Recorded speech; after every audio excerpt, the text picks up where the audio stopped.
irrational curiosity that I just couldn't shake, I used this opportunity to go for it. I shouted a single thing across the floor, knowing Melanie wasn't there to chide me. "Hello, sir. What brings you here?" I asked him.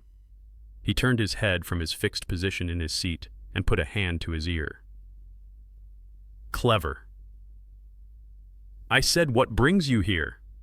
I called out again, a few notches louder this time, garnering some odd looks from our Thursday patrons. To my surprise, he spoke back. I'm not sure why I was expecting his voice to carry the tone of some twisted, demented demon, maybe the fear Melanie had instilled in me. The man sounded exactly how he looked. "I'm sorry, dear," he said. "I'm afraid I'm not sure what you're saying. Can you come over here and ask me again?" "Nope." I was good. "And I don't mean to be rude about the service," he continued, "but it feels as if no one has taken my order for quite some time now." I let the exchange end there, diverting my attention back to the other guests. As always, he'd eventually disappear without fanfare, without the clatter of the entrance bell or any sight or sound of his steps across the diner floor, our backroom conversations about him remaining dreadfully short while he was there, just, he's here, and he's gone, and the odd, when we really needed to say it, I feel really weird about this. It took me a while to understand where my brazenness to address this strange middle-aged man came from.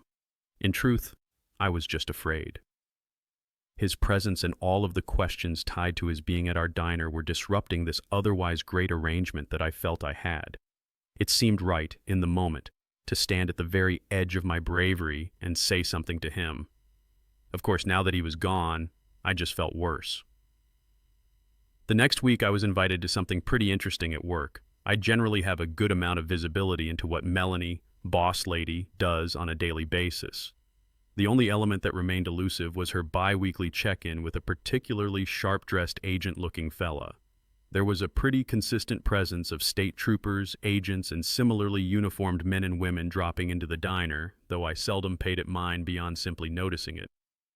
Midway through wiping down the tables, only an hour or so into my shift, Mel swung by and said, "Hey, want you in the meeting with the big boss if you have a few." "The big boss?" Sure, yeah, coming. Just, if you don't mind me asking, who is—" She let her eyes speak her unwritten rules to me. Questions equals generally bad. "Thank you for the reminder, ma'am." We maneuvered to a back room and sat at a table. Across from us, already seated, was a man in a sharply tailored suit with a subtle earpiece in the aforementioned agent. The table was littered with a small, messy stack of notes, papers, and documents.